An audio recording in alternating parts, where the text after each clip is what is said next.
Okay तो नमस्ते आदाब सत श्री अकाल। मैं हूं सीए संकल्प कांस्टिया। स्वागत है आपका इस सेशन में और आज स्टार्ट करने वाले हैं अपन मेरा favourite subject financial management.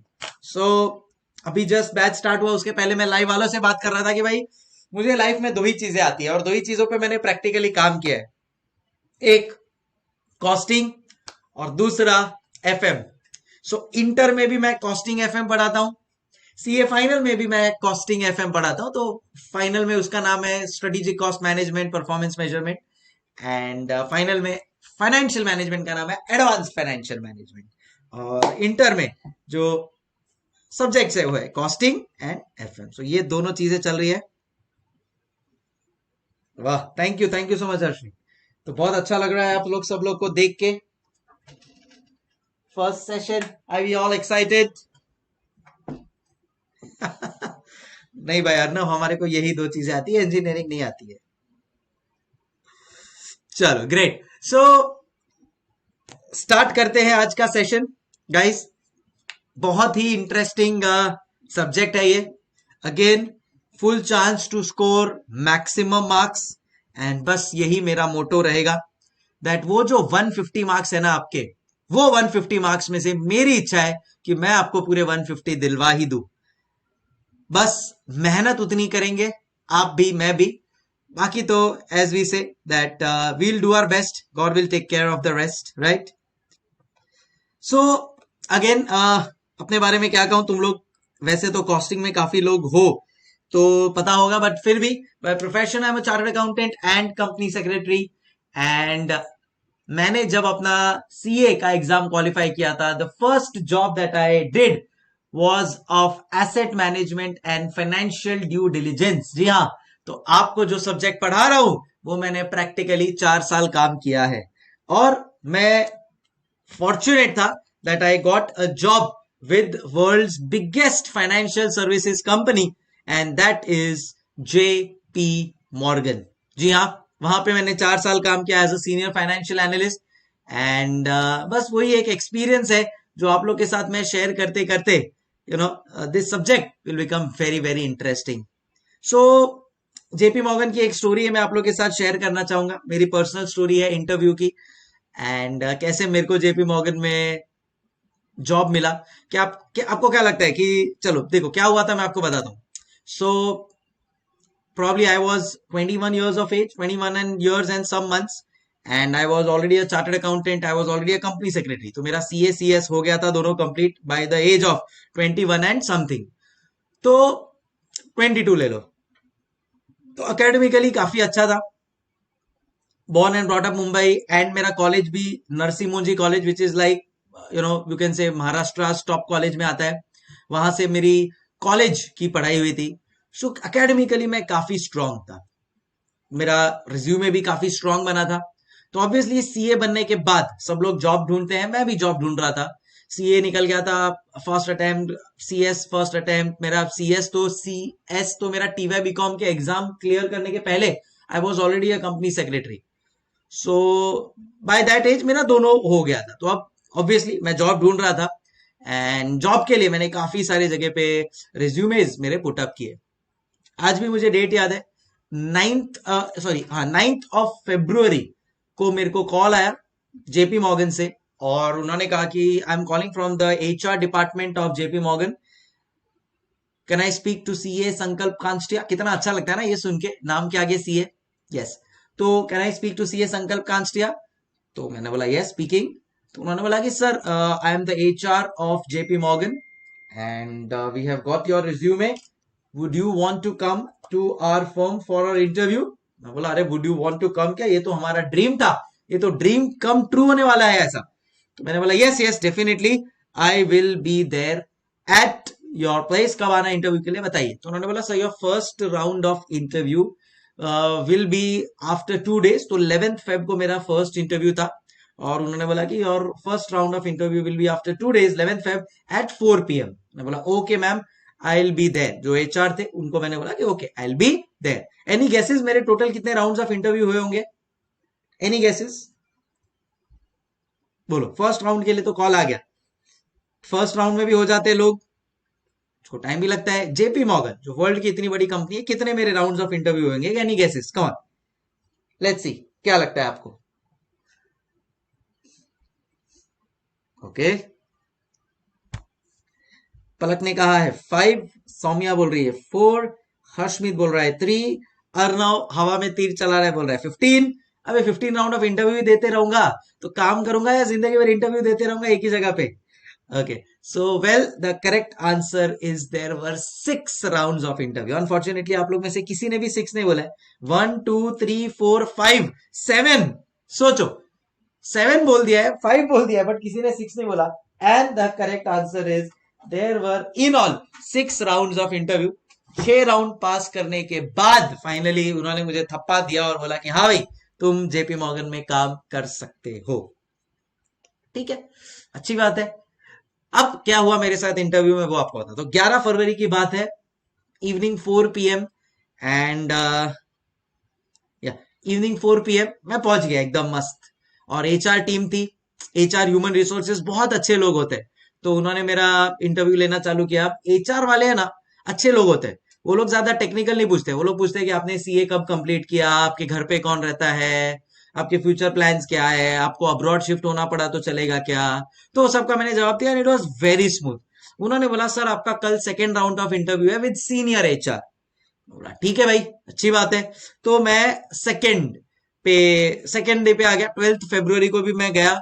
Senior HR ने मेरा इंटरव्यू लिया और उसने भी वही बोला कि इधर उधर की थोड़ा सा बातें की। उसने थोड़ी हाई लेवल की बातें की कि सपोज कभी कोई एम्प्लॉय बीमार पड़ गया तो क्या आप उसका काम टेक ओवर कर पाएंगे, वैसे सब, मतलब बिहेवियरल जो इश्यूज होते हैं ना, जो एक ह्यूमन बीइंग को समझने के होता है कि भाई कैसा ये बंदा क्राइसिस में हमारे साथ रहेगा कि नहीं, हमारा काम करेगा कि नहीं, वो समझने वाली चीजें उन्होंने मेरे को पूछना चालू किया।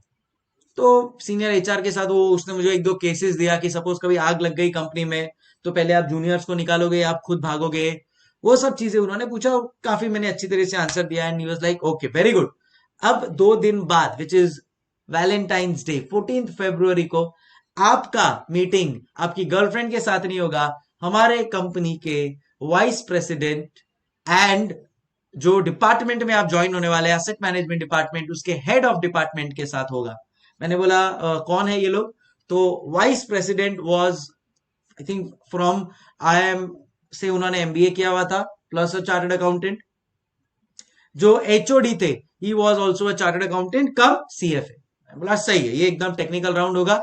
मैं अपना पूरा 14 तारीख को, भाई लोग बनाते हैं वैलेंटाइन डे, हम मनाते हैं इंटरव्यू डे।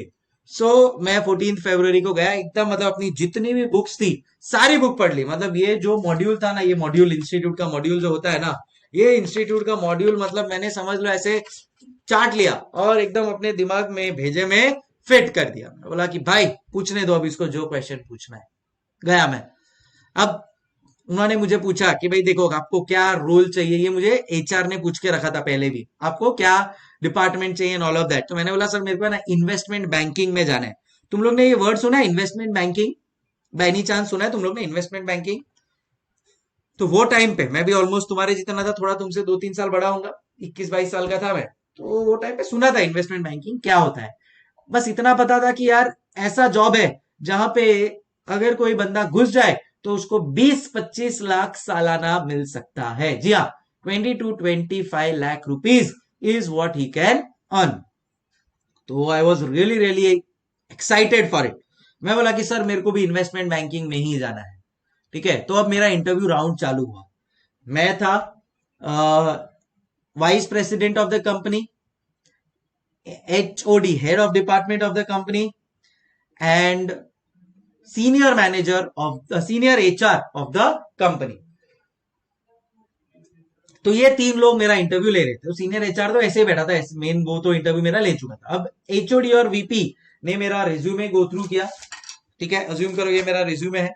उन्होंने ऐसे गो थ्रू किया और उन्होंने बोला कि अच्छा संकल्प कांस्टिया, chartered accountant, first attempt, very good, ये वो blah blah blah blah blah, very good very good very good, we are very impressed. जैसे ही उन्होंने बोला वी आर वेरी इम्प्रेस्ड, मैं बोला बॉस अपनी तो लॉटरी निकल पड़ी, ये तो अपने से इम्प्रेस हो गया है, अब 20-25 लाख के नीचे लेके उठना नहीं है। और आज की बात नहीं कर रहा हूं, ये मैं 10-12 साल पुरानी बात कर रहा हूं। वो टाइम पे 20-25 लाख यार बहुत बड़ी बात है। मैं बोला नहीं यार, अब तो इतना पैकेज लेके ही मैं उठने वाला हूं यहां से, मन में एकदम कॉन्फिडेंट था। उन्होंने बोला कि बताइए आपके बारे में कुछ, क्या आप बनना चाहते हैं, आप आने वाले 5 साल में आप अपने आप को कहाँ पे देखते हैं। तो मैंने उनको बताना चालू किया, sir I am a very dedicated person and ये एंड ब्ला ब्ला ब्ला, अपनी पढ़ाई करना चालू किया। और फिर मैंने बोला कि सर मेरे को आने वाले 5 साल में इन्वेस्टमेंट बैंकिंग में अपने आप को मैं investment banking and mergers and acquisitions के हेड के रूप में देखता हूं। तो उन्होंने बोला अच्छा 5 साल में आप कंपनी के हेड बन जाएंगे। मैंने बोला यस सर, मैं मेहनत करने को रेडी हूं एंड 5 साल में मैं कंपनी का हेड बन जाऊंगा। उन्होंने बोला बहुत अच्छा यार, ये एज में आप investment banking mergers and acquisitions की बात कर रहे हैं, मतलब ऑब्वियसली आपको उसका काफी आइडिया भी होगा। तो उन्होंने मुझे ये बोल के इंटरव्यू राउंड चालू किया। उन्होंने बोला मिस्टर संकल्प, बिकॉज आपने बोला इन्वेस्टमेंट बैंकिंग और आप इतना बोल रहे हैं कि भाई मर्जर्स एंड एक्विजिशंस और ये सब में आपको जाना है, देन हम आपको एक सवाल करना चाहते हैं, दैट आप बताएंगे लास्ट 6 मंथ्स में globally top 3 investment banking deals कौन सी हुई है। Mister Sankalp, please tell us the top 3 investment banking deals which have happened in the last 6 months. आपको क्या लगता है, क्या मेरे पास जवाब होगा? भाई जस्ट इंटरव्यू के 2 दिन पहले मैं एकदम प्रॉपरली ये मॉड्यूल आईसीएआई की मॉड्यूल पूरी पढ़ के गया था, पूरी आईसीएआई की मॉड्यूल करके गया था।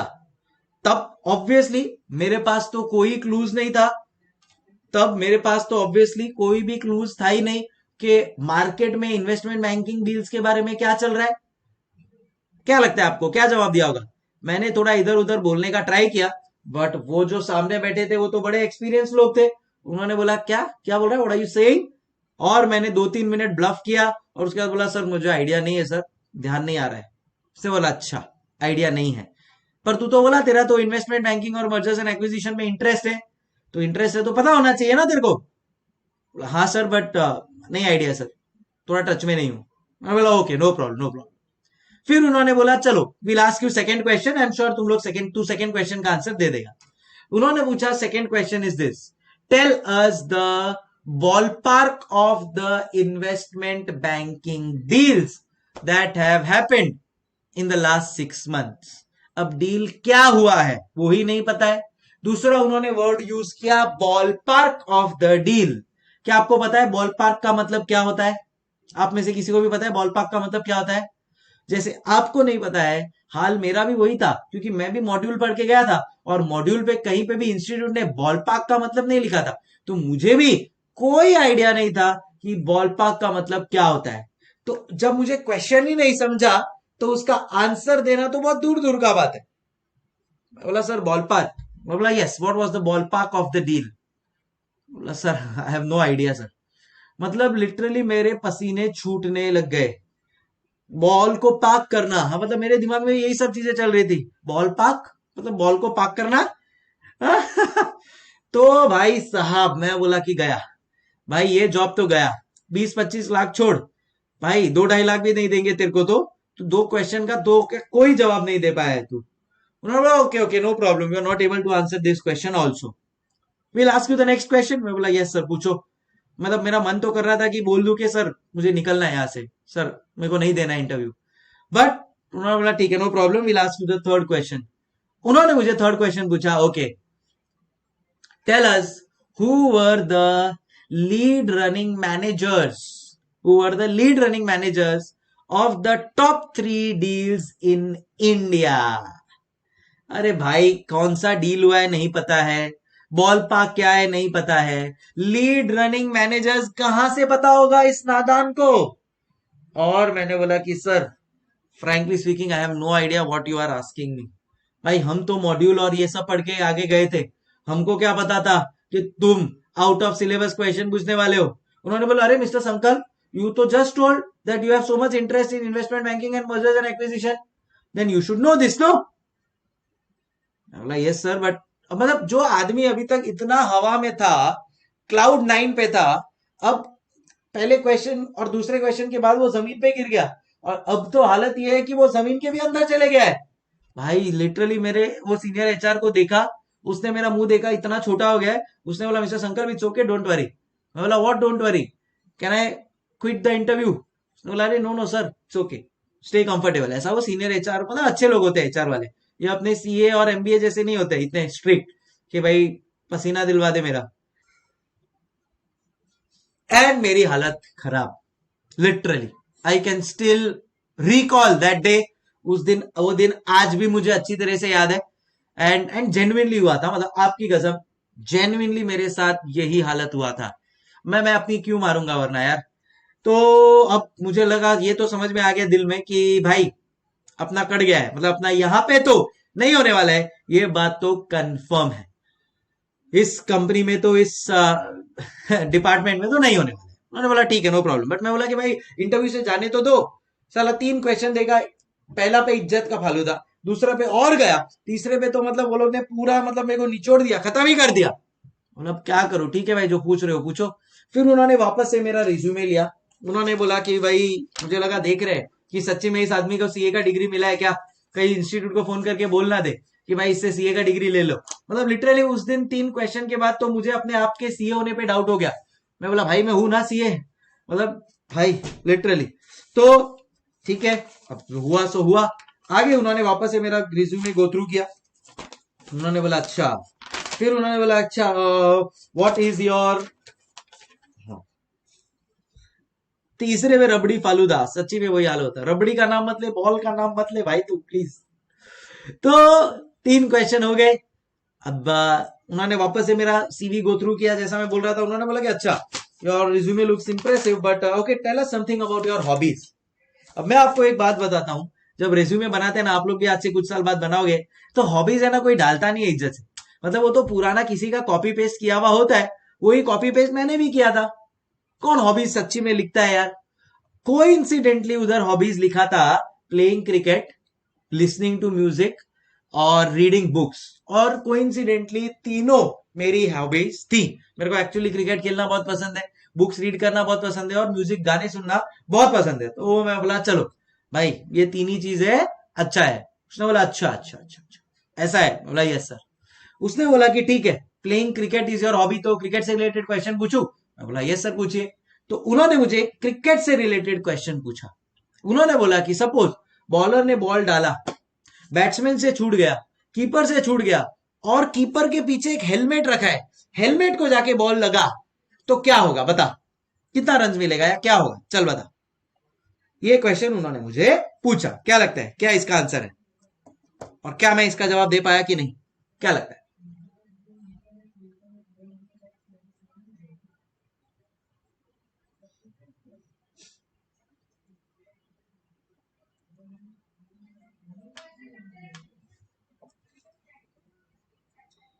रन्स मिलेगा, कितना रन्स मिलेगा?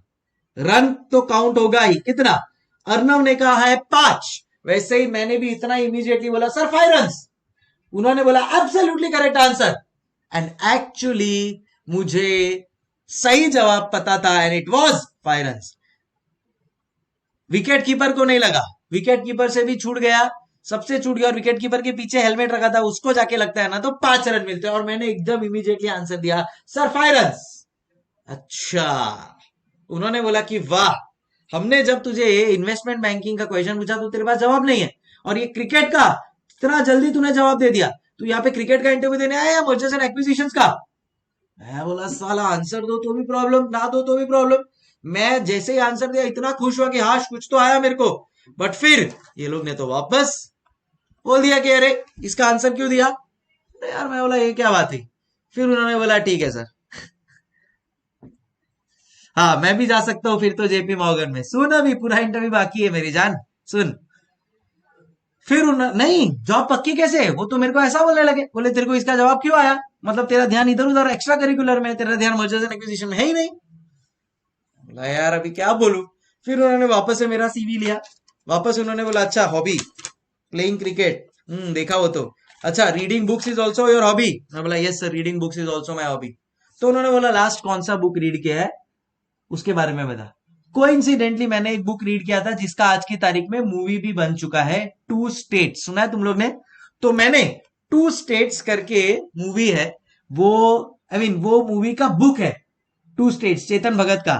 वो मैंने जस्ट रिसेंटली रीड किया था, और मैंने उनको बोल दिया sir 2 states I have just recently red. उन्होंने बोला ठीक है 2 states का जो बुक है उसका स्टोरी 2 मिनट में एक्सप्लेन कर दी। और मैंने जब इंटरव्यू दिया था तब तक वो मूवी आया नहीं था, तो मैंने उनको मस्त में पूरा एक्सप्लेन कर दिया। मैंने बोला कि sir there is a Tamilian girl and a Punjabi boy and they meet in IIM and they fell in love and then they marry each other but there are problems. 2 minute में पूरा का पूरा स्टोरी वो लोगों को सुना दिया। उन्होंने बोला वाह एकदम परफेक्ट स्टोरी सुनाया तूने तो।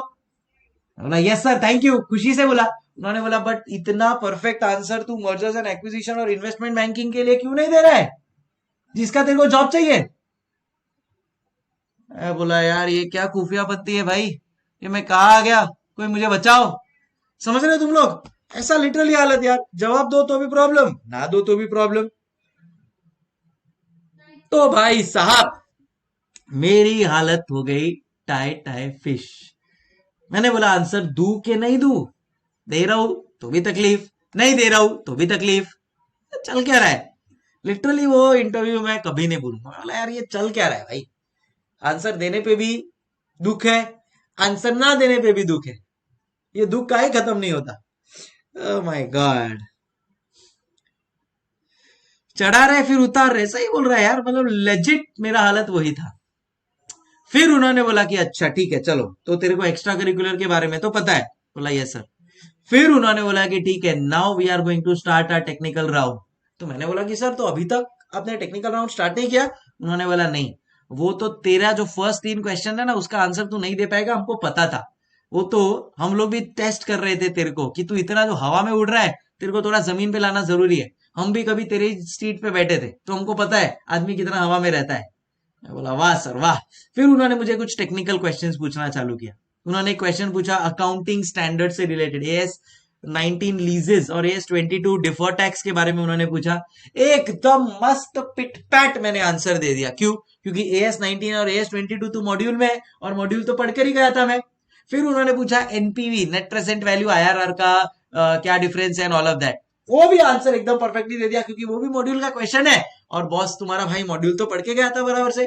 फिर बाद में और ऐसे ही मैं, उन्होंने 2-3 क्वेश्चन वो लोग पूछते गए और उन सब का जवाब मैं देते गया। उन्होंने profits and gains from business and profession का टैक्स में से क्वेश्चन पूछा, थोड़ा कॉस्टिंग में से पूछा, थोड़ा लॉ में से पूछा, सबका एकदम परफेक्ट आंसर दिया तुम्हारे भाई ने।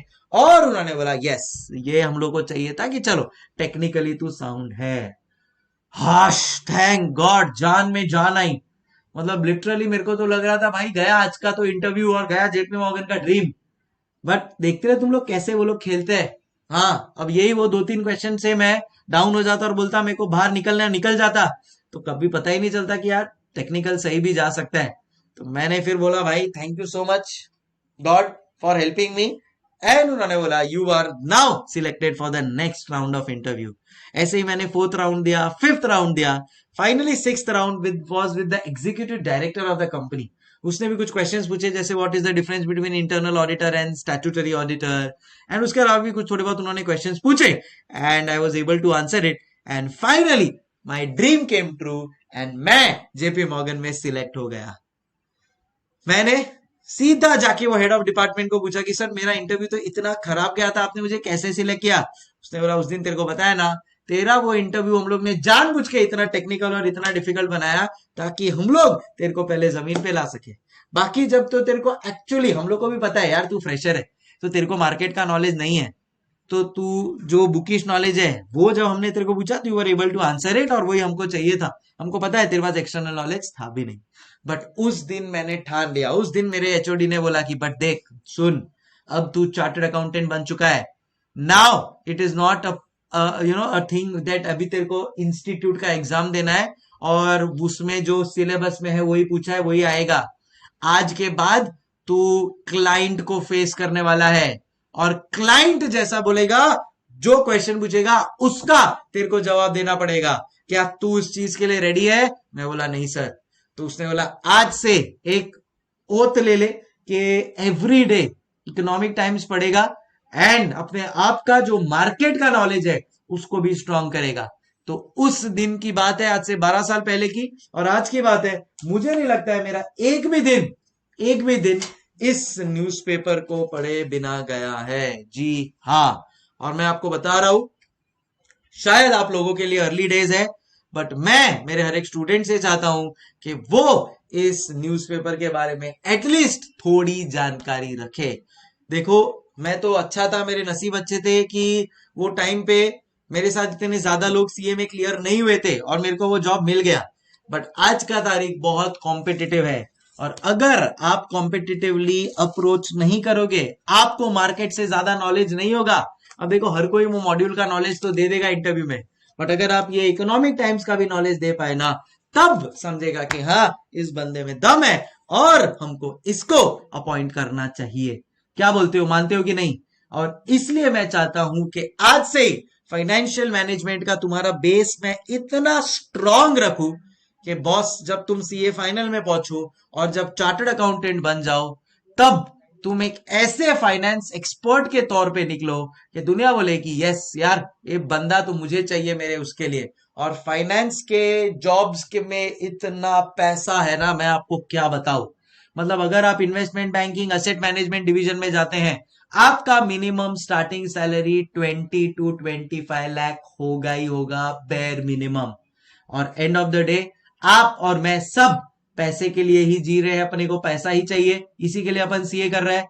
दिस इज द नॉलेज जो आने वाले 2 साल में मैं तुम्हारे को देने वाला हूं ना, इस सब्जेक्ट से related. Guys, this is going to mould your future. क्या लगता है गाइस? तो आज मुझे प्रॉमिस मिल रहा है आप लोग से। और तुम लोग बोलोगे कि सर हम लोग पढ़ेंगे बट हमारे को तो कुछ चीजें समझ में ही नहीं आएगी। आई अग्री, बट उसके लिए तुम्हारा भाई है ना, मैं तुम्हारे को एंड तक हेल्प करूंगा। मैं तुम्हारा ये बोलते हैं ना, एक स्पार्क जगाऊंगा तुम्हारे मन में, दैट कैसे ये पढ़ के सब चीजें समझ में आ सकती है। सर, टीचिंग में ज्यादा पैसा है कि फाइनेंस की जॉब्स में? पैसा उसमें है जिसमें आप इंटरेस्टेड हो। अगर आप फाइनेंस में इंटरेस्टेड हो और आप फाइनेंस में जाते हो, देन इन दैट केस आपको फाइनेंस में पैसा मिलेगा।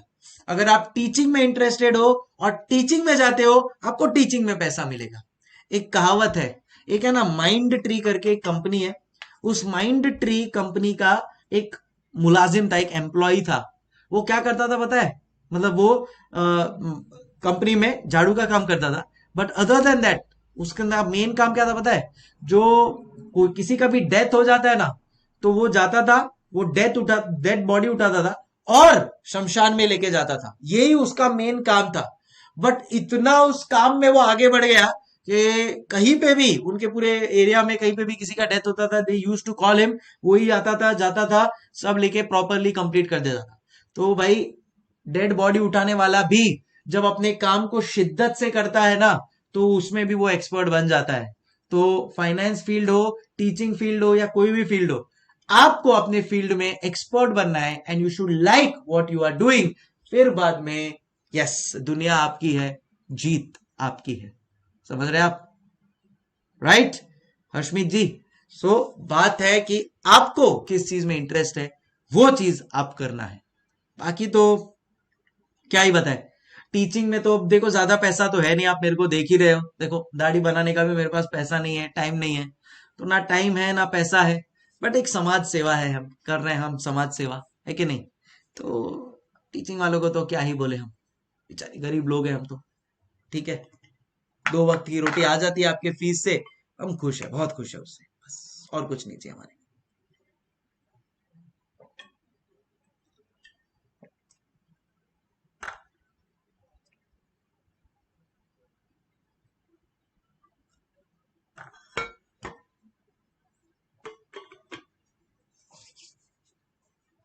तो मैं फिर 4 साल जेपी मॉर्गन में था, वेरी गुड एक्सपीरियंस, बट दिल कहीं ना कहीं टीचिंग में था। दिमाग फाइनेंस का था मेरा, ऐसा नहीं है। बहुत नंबर्स में मेरा बहुत अच्छा होल्ड था। तो घर वालों ने बोला, पेरेंट्स ने बोला,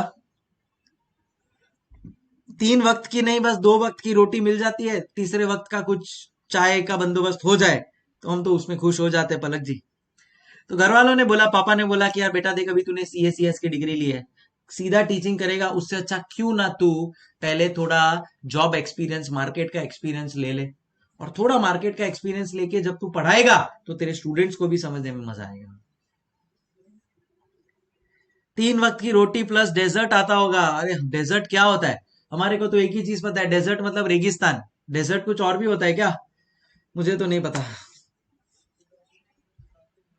चलो, सो वैसा सिनारियो है भाई। तो मैंने फिर 4 साल काम किया और एक रिच एक्सपीरियंस लिया जेपी मॉर्गन में, और आज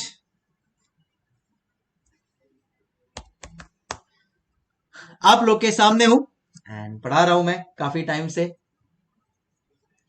तो फिर बाद में 4 साल काम करने के बाद रियलाइज हो गया यार, नहीं यार, दिल की सुननी चाहिए। दिमाग ने तो चलो काम करवा दिया 4 साल, अब दिल की सुनता हूं।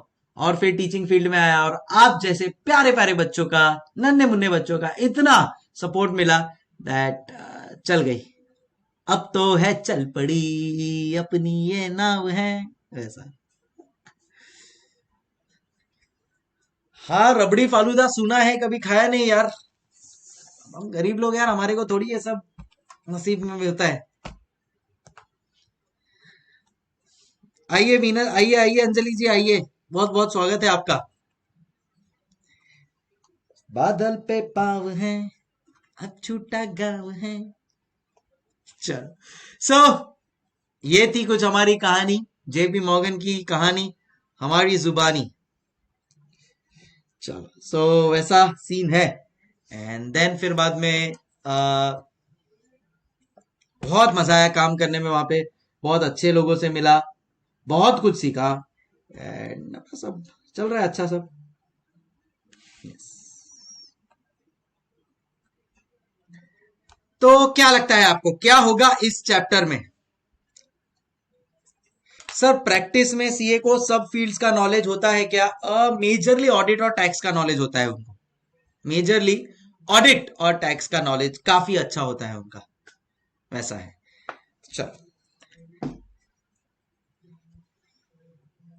सर, एफएम के लिए एस्टीमेट पे कितने पेज की नोटबुक बनानी होगी? देखो, एक नोटबुक तो अपन लोग रखेंगे फॉर्मूला प्लस स्टूडेंट नोट्स के लिए, ठीक है ना। उसमें खाली फॉर्मूला लिखेंगे अपन, स्टूडेंट नोट्स लिखेंगे भर भर के, तो वो एक नोटबुक हो गई। और उसके अलावा 2 से 3 नोटबुक अपन लोग यूज करेंगे, ठीक है। तो वैसा सिनारियो रहेगा। चलो, अब अगर आप लोग को पता हो तो जैसे मैंने कॉस्टिंग में सब्जेक्ट को 4 फेजेस में डिवाइड किया है, वैसे ही फाइनेंशियल मैनेजमेंट को भी फेज में डिवाइड किया गया है। जी हाँ, सो अपन कर रहे हैं paper number 6A of CA intermediate, and that is called as financial management, and that is called as financial management. So आप एक ऐसे बंदे से पढ़ रहे हो who has a practical experience of 4 years in the world, in the global finance industry, and somebody जिसके पास से आप आगे जाके AFM भी सीए फाइनल में पढ़ने वाले हो। So that is going to be an added advantage, because अपना एक वेवलेंथ तब तक ऑलरेडी बन चुका होगा, and then it's only going to be positivity, ठीक है। चलो, सो आइए स्टार्ट करते हैं अभी अपन लोग इस कहानी को, फाइनेंशियल मैनेजमेंट की कहानी को, ठीक है। इसको भी मैंने क्या किया है, कुछ फेजेस में डिवाइड किया है, एंड वो मैं आप लोग के साथ अभी डिस्कस करना चाहूंगा। आइए, लेट्स राइट इट डाउन। सो देखो, इसमें है ना 2 चीजें होती है। देखो, अपन क्या पढ़ रहे हैं? अपन पढ़ रहे हैं फाइनेंस को मैनेज करना। ये वर्ड फाइनेंस सुन के आपके दिमाग में क्या आता है? Come on, let's ask you all, word finance सुन के क्या आता है? मैनेजमेंट तो पता है अपने को, चलो उसका तो जवाब मैं एक्सपेक्ट कर सकता हूं। फाइनेंस वर्ड सुन के आपके दिमाग में क्या आता है? बोलिए, कम ऑन एवरीवन। पैसा, अपना सपना, मनी मनी, एकदम सही बोला, सब ने एकदम सही जवाब दिया सर, पैसा ही पैसा, money he money, and actually finance is all about that only. Money money money, अपना सपना, करेक्ट, मनी मनी, यही है फाइनेंस, अपना सपना, मनी मनी, रोकड़ा, जेबात, इन्वेस्टमेंट, मनी, सही बोला। बट बुजुर्गों का कहना है, बुजुर्गों का कहना है, आप पूछिएगा अपने घर पे भी बुजुर्ग होंगे आपके दादाजी या जो भी है, उनका कहना है कि पैसा कमाना आसान है बट उसको मेंटेन और मैनेज करना बहुत मुश्किल है। उसको मेंटेन और मैनेज करना बहुत मुश्किल है। जी हाँ, and so true is that fact कि चलो एक बार मेहनत करके यार नसीब अच्छे खुल गए, चलो पैसा कमा तो लेंगे, बट अगर ये चीज साथ में नहीं है देन इन दैट केस आप मार्केट से बाहर हो जाओगे। अब आप लोग से वो गलती ना हो और आपके क्लाइंट से वो गलती ना हो, इसके लिए सीए इंस्टीट्यूट बोलती है हम पहले से ही आपको ये सब्जेक्ट करवाना चाहते हैं जिसका नाम है financial management. Are we clear everybody? समझ में आया तुम लोग को? डन। सो ये जो पैसा कंपनी कमाती है, मैं बोलता हूं कंपनी ही क्यों, कंपनी के साथ आप भी जो पैसा कमाते हैं, क्या वो पैसा उड़ा देंगे? Answer is no. उसको मैनेज करने को कहते हैं फाइनेंशियल मैनेजमेंट। एंड इस सब्जेक्ट का अगर आप वैल्यू नहीं करेंगे, इसको अगर आप फोकस नहीं रखेंगे, देन इन दैट केस पैसा आपका सम्मान नहीं रखेगा, याद रखना। एंड इस चीज के लिए दो उदाहरण है, उनसे बड़े उदाहरण और क्या ही हो सकते हैं। एक है मिस्टर मुकेश अंबानी एंड दूसरे है मिस्टर अनिल अंबानी। क्या अपन इन दोनों को जानते हैं? The answer is yes. Shri Dhirubhai Ambani के देहांत के बाद रिलायंस के प्रॉपर्टीज का बंटवारा हुआ, मुकेश को दिया 50%, अनिल को दिया 50%। आज मुकेश ने इस 50 को कर दिया है 250, अनिल ने इस 50 को कर दिया है 0। पैसा तो दोनों को मिल गया, पैसा तो दोनों को मिल गया था ना, पैसा तो दोनों को मिल गया। But just look here how tables turn. एक ने पैसे को मैनेज किया, मुकेश भाई ने संकल्प सर को बुलाया, सीखा फाइनेंशियल मैनेजमेंट क्या है और फाइनेंस को मैनेज किया, वो ही अनिल हो गया। अनिल हो गया, क्या नाम है ना उनके, मुकेश। मुकेश के पास पैसा ही पैसा है, मुकेश, और अनिल हो गया नील। चल सो अनिल जी पे नहीं हंस रहा हूं मैं, तो खाली एक नाम बता रहा हूं आपको कि ऐसा है। एंड ऐसा नहीं है कि अनिल जी में दिमाग नहीं था, very stud, very smart person, but यही है फाइनेंशियल मैनेजमेंट आप नहीं करेंगे and in that case this is where you land up. And यही अगर आपने सही तरीके से सही जगह पे सही लोगों को पैसा दिया है, फिर there will be a lot of growth which will happen. ठीक है? Yes guys? So yes, Mukesh and Anil. चलो अरे, तो क्या हुआ इन लोगों के साथ, क्या हुआ, क्यों हुआ, वो अब मैं आपको बताने वाला हूं। दैट देखो, इसमें एक ही चीज है, फाइनेंस का मैंने आपको मतलब पूछा, आपने बोला सर पैसा, आपने बोला सर पैसा, मैंने बोला बिल्कुल सही, मैंने कहा बिल्कुल सही। दो ही चीज इसमें अपने को देखनी होती है इस पूरे सब्जेक्ट में, पैसे का इनफ्लो और पैसे का आउटफ्लो, बस और कुछ नहीं देखना है आपको। पैसे का इनफ्लो और पैसे का आउटफ्लो। जी हाँ,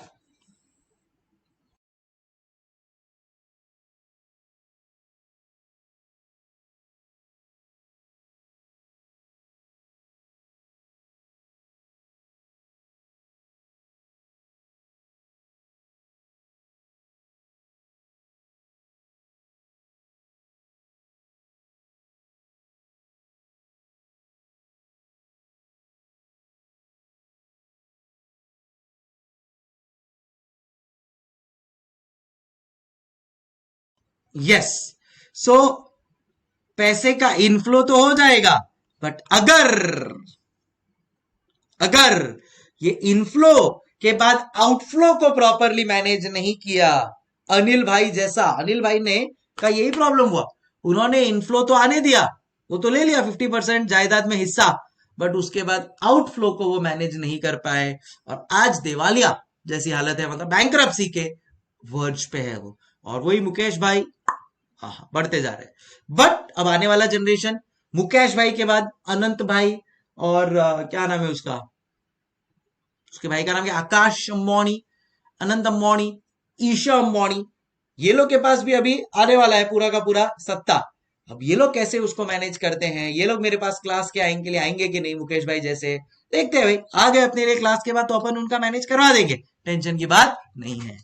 अब अनिल भाई ने बोला है मैं मेरे बेटे को आपके पास भेजूंगा संकल्प सर, आप उसका पूरा का पूरा अकाउंट मैनेज करवा देना। बोला अरे अनिल भाई क्या बात करते, कोई टेंशन की बात नहीं है, है ना। चलो सो क्या करना है अपने को यहाँ पे, finance, what is finance, money का inflow and outflow management is called as inflow and outflow management.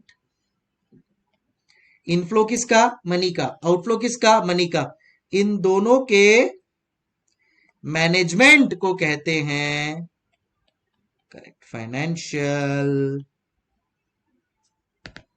Management. ए समझ गए।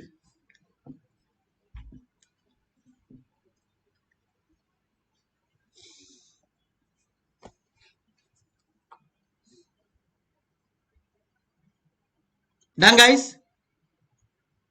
चल ठीक है। सर गौतम अडानी ने भी आपका ही लेक्चर अटेंड किया था। अरे अब मैं क्या अपने ही मुंह से बोलूं यार, तुम लोग समझ जाओ यार, होशियार हो तुम लोग। चलो ठीक है, ओके। नाउ चैप्टर्स के ऊपर आते हैं अपन लोग कि भाई इनफ्लो है। अब देखो मैं कैसे चैप्टर का नाम डिराइव कर रहा हूं, मैंने क्या बोला, इनफ्लो और आउटफ्लो के मैनेजमेंट को कहते हैं फाइनेंशियल मैनेजमेंट। अब सुनना, इनफ्लो आया,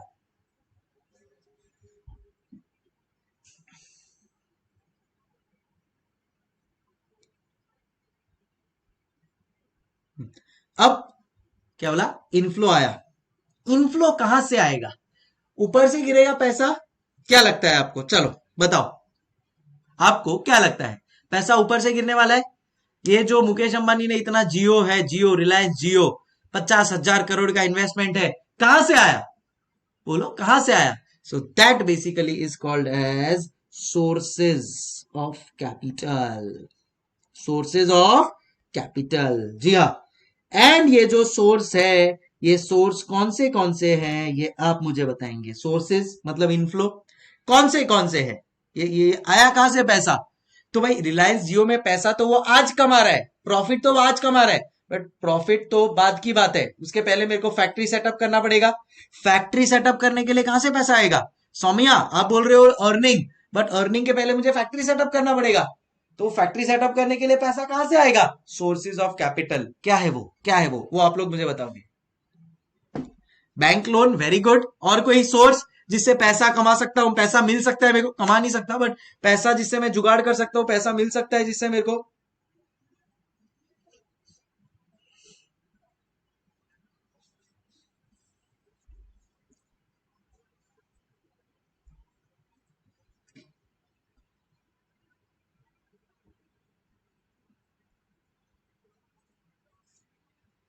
angel investors, equity, very good, यही सब जवाब सुनना था तुम्हारे पास।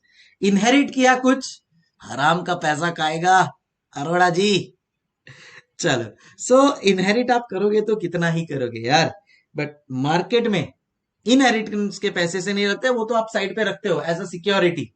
इनहेरिट किया हुआ पैसा तो एज अ सिक्योरिटी आप रखते हो, बट अदर देन दैट आपको जरूरत पड़ती है इक्विटी शेयर कैपिटल की, आपको जरूरत पड़ती है प्रेफरेंस शेयर कैपिटल। सुना है ये सब क्या होता है, ये सब डिटेल में बताऊंगा, डोंट वरी। वेरी गुड, आजकल तो एंजल इन्वेस्टर्स का पैसा है,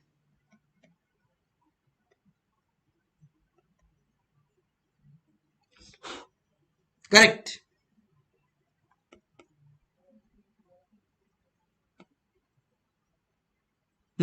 फिर और कुछ पैसा आपको लग रहा है, डिबेंचर्स, वेरी गुड, बराबर है।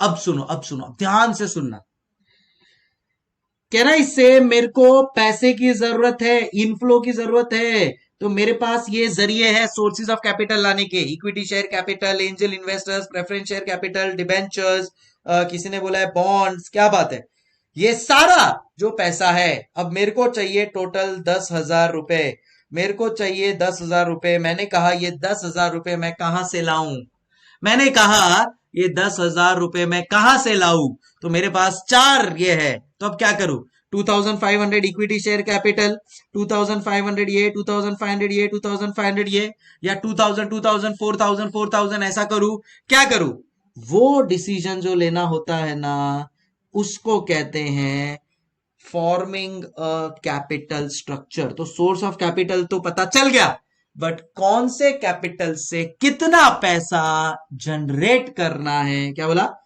कौन से कैपिटल से कितना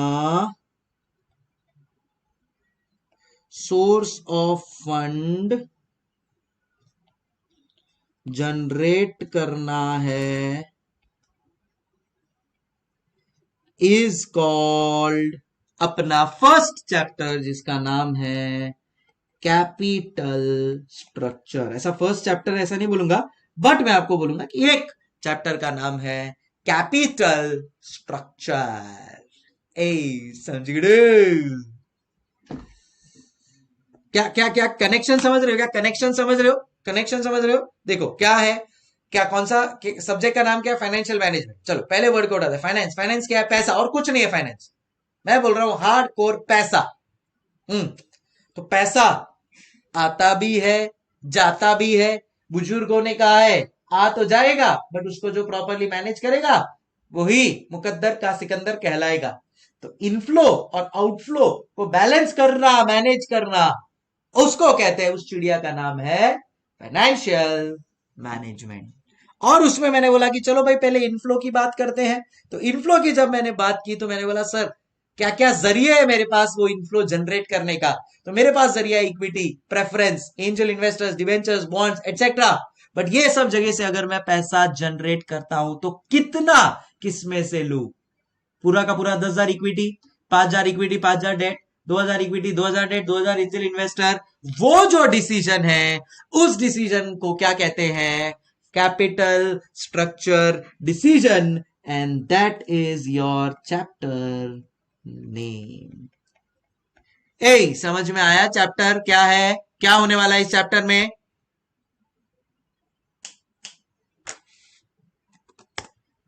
क्या होने वाला है इस चैप्टर में, बोलो बोलो, चल चल, समझ में आ गया, एग्जैक्टली ये डिसाइड करेंगे कौन से कैपिटल से कितना सोर्स ऑफ फंड जनरेट करना है। अरे बोलो ना, बोलते क्यों नहीं, are we understanding guys, capital structure का डिसीजन लेना है। अच्छा अब दूसरा, इसी से कनेक्टेड दूसरा, इनपुट पे फोकस है और कैपिटल कौन सा क्या लेना है वो। अब इसी से कनेक्टेड कि भाई चलो मैंने डिसाइड कर लिया कि मुझे इक्विटी से 2,000 चाहिए, डिबेंचर से 5,000 चाहिए, प्रेफरेंस शेयर से 1,000 चाहिए, और बचा हुआ एंजल इन्वेस्टर से और 2,000 चाहिए, तो 10,000 रुपया मेरे पास जमा हो गए। अब मेरे को बताओ ये लोग जो कैपिटल दे रहे हैं क्या वो फ्री में देने वाले हैं क्या, बोलो फ्री में देने वाले हैं क्या ये लोग कैपिटल, अगर फ्री में नहीं देंगे तो क्या होता है फिर, तुम लोग मुझे बताओगे। तो फ्री में नहीं दे रहे मतलब क्या, तो डिबेंचर्स अगर हो रहा है या इक्विटी शेयर वाला इक्विटी शेयर कैपिटल पैसा दे रहा है, अपन उसको इक्विटी शेयर दे रहे हैं, देन क्या होता है वो, वो तो मुझे वर्ड चाहिए कि ठीक है तो इन लोग सब लोग को मेरे को कुछ देना पड़ेगा, क्या देना पड़ेगा, इक्विटी शेयर कैपिटल को कुछ देना पड़ेगा, क्या देना पड़ेगा। वेरी गुड प्रत्यांशी, वेरी गुड नानी, वेरी गुड पलक। पब्लिक का जवाब आया है सर आज की तारीख में तो सग्गा भाई भी दूसरे सगे भाई को फ्री में कुछ नहीं देता, तो ये अगर आपको पैसा दे रहे हैं तो ये आपसे एक्सपेक्ट करेंगे, ये आपसे एक्सपेक्ट करेंगे डिविडेंड, ये आपसे एक्सपेक्ट करेंगे इंटरेस्ट, ये आपसे एक्सपेक्ट करेंगे ग्रोथ ऑफ देयर इन्वेस्टमेंट। उसी चीज को कहते हैं, उसी चीज को कहते हैं second chapter, and that is cost of capital. समझ रहे। तो ये जो मुझे कैपिटल स्ट्रक्चर डिसाइड कर दिया मैंने, बट ये फोकट में नहीं आएगा। ये कैपिटल के लिए कितना खर्चा होने वाला है is my name of the second chapter, and that is cost of capital. Arnav Dhawan पूछ रहा है व्हाट आर एंजल इन्वेस्टर्स, सब बताऊंगा मैं, एक एक चीज को एक्सप्लेन करूंगा। फिलहाल के लिए तू खाली इतना समझ ले, it is a source of capital. समझे क्या सेकेंड चैप्टर मैंने कैसे डिराइव किया? ये जो कैपिटल आ गया है उनको रेगुलरली इंटरेस्ट डिविडेंड देना पड़ेगा। ये इंटरेस्ट डिविडेंड कितना देना पड़ेगा, ये क्या है, इसको क्या बोलते हैं? समझी गुडू एवरीबॉडी? बोलो बोलो, टेल यार।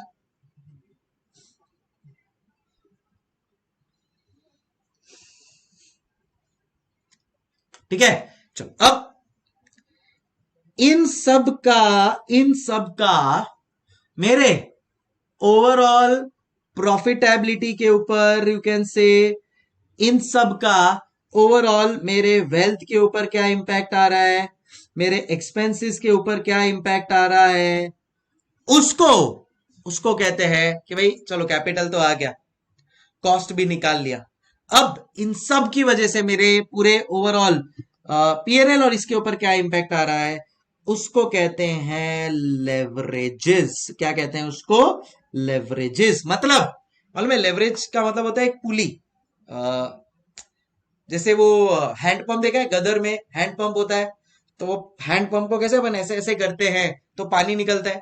तो वो जो हैंडपंप का जो डंडा है ना, उसको बोलते हैं लीवरेज, उसको बोलते हैं लीवर, उसको इंग्लिश लैंग्वेज में बोलते हैं लीवर। तो जब आप हैंडपंप को नीचे करोगे तो पानी निकलेगा, जब आप हैंडपंप को ऊपर करोगे तो पानी बंद हो जाएगा। वैसा ही कुछ यहाँ पे है। कैसे आप कैपिटल को ऊपर नीचे करोगे तो उसका इंपैक्ट आपके प्रॉफिट, वेल्थ और एक्सपेंसेस पे क्या होगा, वो आपको बताएगा लेवरेजेस। गदर याद है? ये 2.5 किलो का हाथ है, उठेगा तो आदमी उठता नहीं, उठ जाता है। तारीख पे तारीख।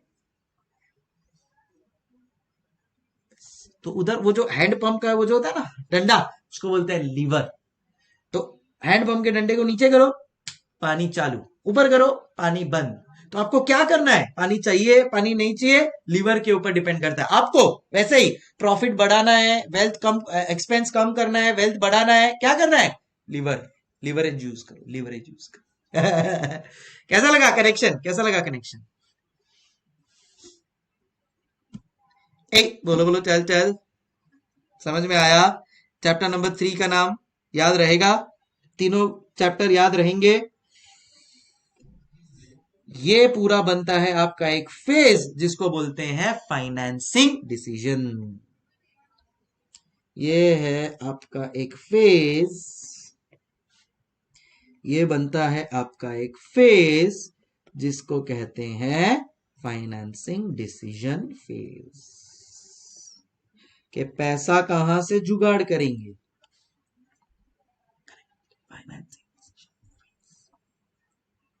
समझे क्या? बोल दो ना हाँ या ना। हाँ,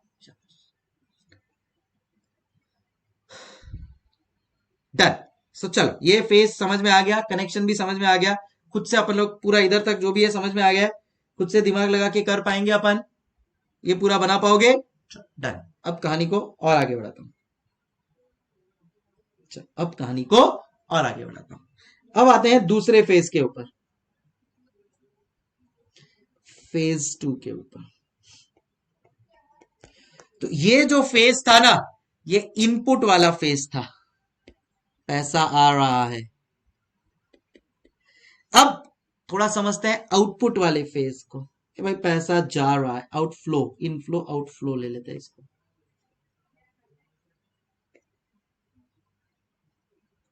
अब पैसा जाएगा, अब ध्यान से सुनना।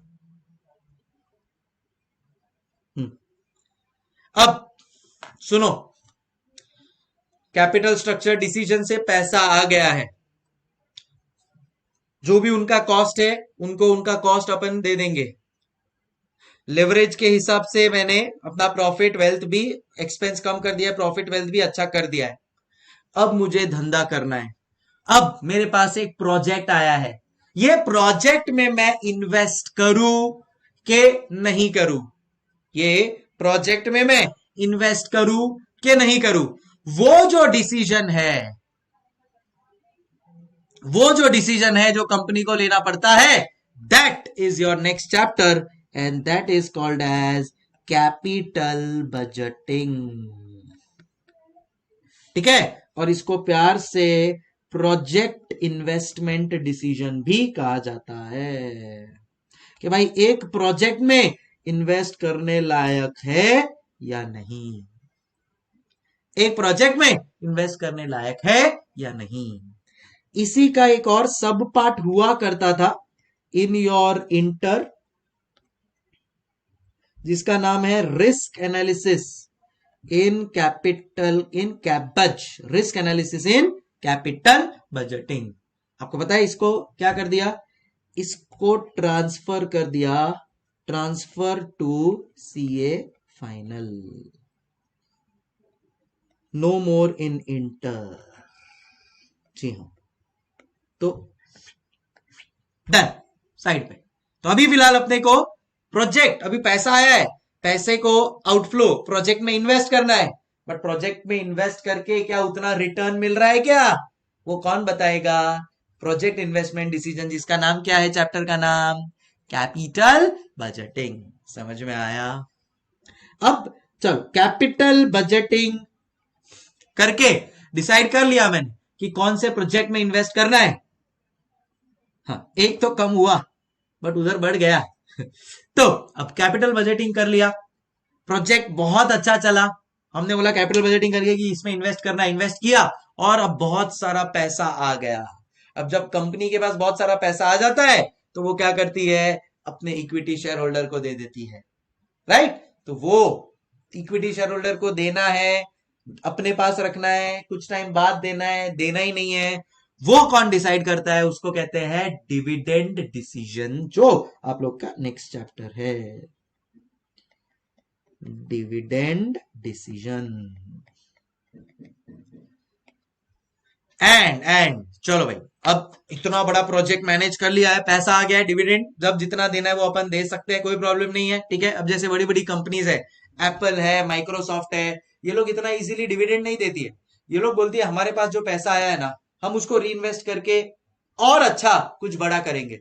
जैसे मेरे पास अभी अगर पैसा आया है, मैं एप्पल कंपनी हूं, तो मैं आईफोन 15 लाया हूं ना, मैं अभी आईफोन 20 लाऊंगा, तो पैसा उसके लिए रिसर्च एंड डेवलपमेंट के लिए मैं पैसा उसमें डालूंगा, उससे और पैसा कमाऊंगा, और पैसा आएगा और उसको मैं इन्वेस्ट कर दूंगा और कुछ करूंगा।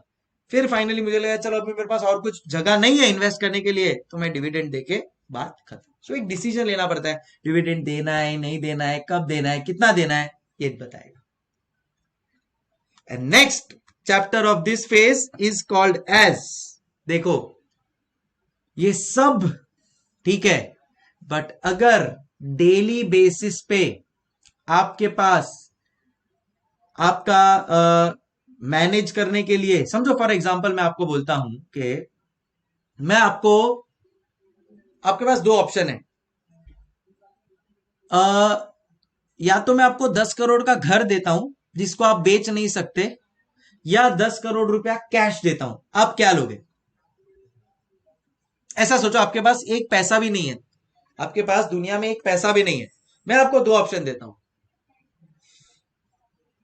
10 करोड़ का घर या 10 करोड़ कैश।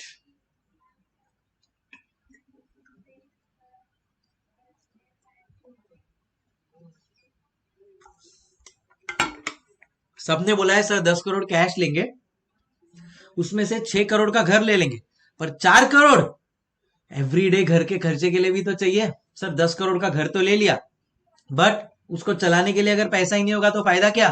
तो अपन ने इतना अच्छा बिजनेस और सब तो सेटअप कर दिया, बट उसको चलाना भी तो पड़ेगा, और वो चलाना पड़ता है आपको डे टू डे मनी से। तो ये day to day money management को कहते हैं working capital management.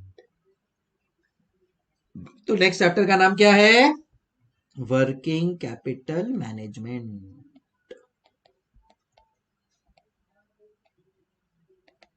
Which is day to day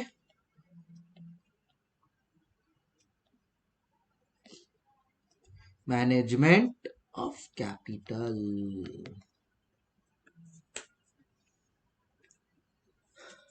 एक समझू।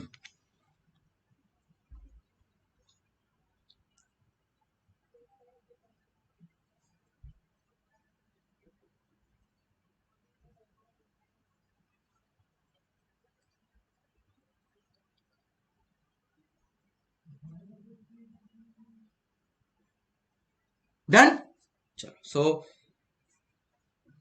Day to day management of fund जिसको कहते हैं। Got it. ये हो गया अपना वर्किंग कैपिटल मैनेजमेंट। समझ में आया। फेज 2। तो टोटल कितने चैप्टर हो गए?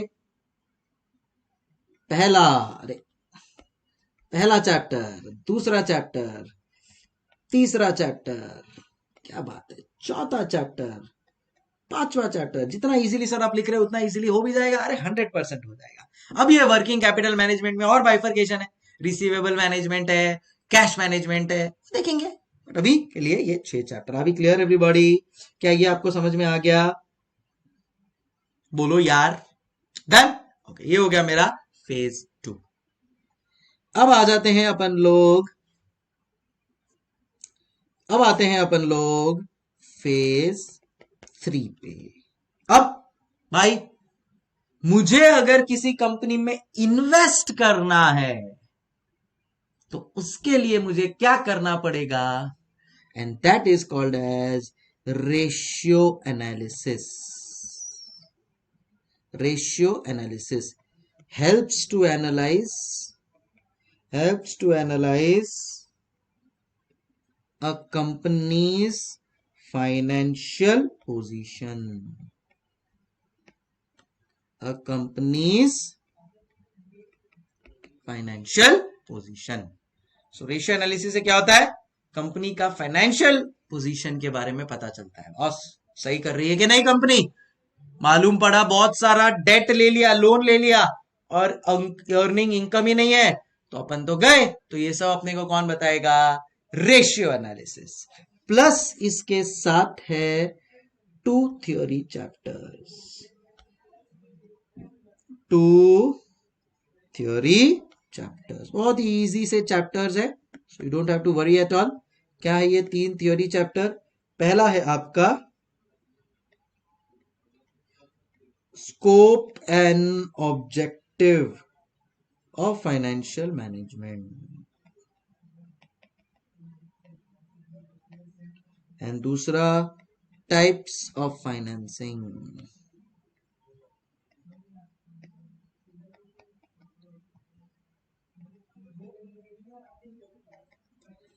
समझ में आई बात?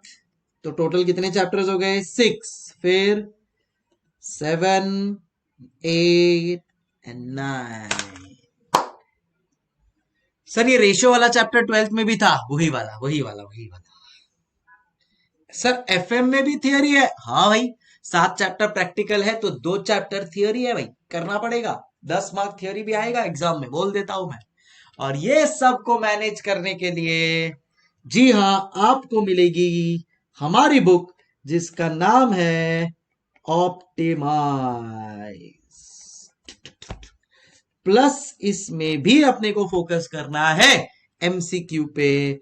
प्लस तुम लोग को मैं लिखवाऊंगा मैजिक बुक नोट्स। जी हाँ, तो आप लोग ने अगर कॉस्टिंग लिया हुआ है तो आपको पता ही है कि अपनी जो ऑप्टिमाइज है, it is a lethal combination of what any student wants, which is module,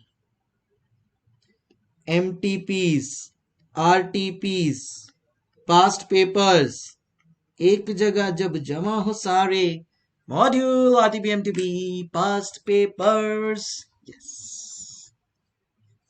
sir 12th में तो ढंग से समझ में नहीं आया था, ऐसा हर्षमीत बोल रहे हैं फॉर रेशियो एनालिसिस। हर्षमीत जी, अब देखिए आप इसमें चैंपियन बन जाएंगे। समझना तो दूर, चैंपियन बना दूंगा मैं आपको। और जब ये इकोनॉमिक टाइम्स पढ़ते हैं ना, मैं आपको बता रहा हूं, एक बार कभी इकोनॉमिक टाइम्स पढ़ना, मैं आपको बता सकता हूं, ये 9 चैप्टर्स में से एटलीस्ट 5 से 6 चैप्टर्स डेली बेसिस पे कवर होते हैं। डेली बेसिस पे। यस, कौन सी कंपनी कितना कैपिटल रेज कर रही है, कितने में रेज कर रही है, कैसे उसका प्रॉफिट वेल्थ एक्सपेंस चेंज हो रहा है, नया प्रोजेक्ट में इन्वेस्ट करने वाली है क्या, कौन सी कंपनी ने डिविडेंड दिया, कैसे वो अपना वर्किंग कैपिटल डेली बेसिस पे मैनेज कर रही है, क्या उस कंपनी के रेशियोज है जिसके बेसिस पे इन्वेस्टर इन्वेस्ट कर रहे हैं, क्या कंपनी का स्कोप है, कंपनी का कैसे फाइनेंसिंग हो रहा है, ये सारी चीजें आपको मिलेगी इसमें। ठीक है, अभी आपके लिए थोड़ा अर्ली डेज है, मैं वो भी बताऊंगा कैसे पढ़ते हैं इसको, कैसे पढ़ना है, क्या है क्या नहीं, बट एक लॉन्ग टर्म व्यू लेके मेरे पास आना, एक लॉन्ग टर्म व्यू लेके। खाली बस एफएम पढ़ना है, 50 में से 50 लाने करके निकलना है, नहीं, वो तो बट ऑब्वियस है, वो तो मेहनत करके लाएंगे ही, मैं आपके ऊपर पर्सनली मेहनत करूंगा, विल गेट इट। बट कैसे इस सब्जेक्ट को एक अपने डीएनए में, अपने खून में घुसाना है, और फाइनल पे it should become your favourite subject, and then आप इसमें करियर बना सकते हो, करियर। सो ऐसा सीन है अपना ओवरऑल। समझ में आया गाइस आप लोग को? ये अंडरस्टैंडिंग में किसी को कोई तफलीक? क्लियर है सब लोग को चीजें? एक्साइटेड है आप लोग ये सब्जेक्ट के लिए?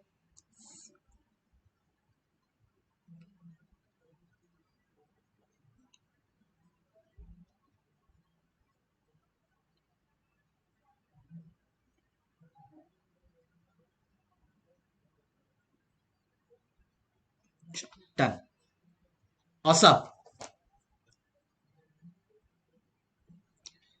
चलो गाइस, सो आई होप ये 9 के 9 चैप्टर्स लॉजिकली दिमाग में घुस गए होंगे। फाइनेंशियल मैनेजमेंट में करना क्या है?